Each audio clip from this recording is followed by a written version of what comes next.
ভগবানকে কত ডাকছিলাম, কিন্তু নিষ্ঠুর ভগবান কালা হয়ে আমার ডাক শোনার চেষ্টাও করছিল না।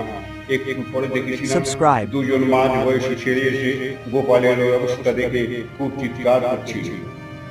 চিৎকার শুনে ছুটে এসেছিল আরো 5 জন মানুষ। দেখেছিলাম তারা গোপালকে কাঁধে তুলে গাঁয়ের দিকে রওনা হয়েছিল। নিয়ে গিয়ে হয়তো ডাক্তারও দেখিয়েছিল। আমি তখন চিন্তায় পাগলের মতো হয়েছিলাম। ভেবেছিলাম, ভগবান কেন ওকে অমন শাস্তি দিয়েছিল? আমাকে শক্তি দিয়েও কেন চলন শক্তি দেয়নি?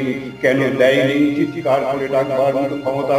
আমি তো মায়ের মতো, তাই মনটা সব সময় ভাবছিল, আহারে ছেলেটা কেমন আছে, কোথায় আছে কে জানে।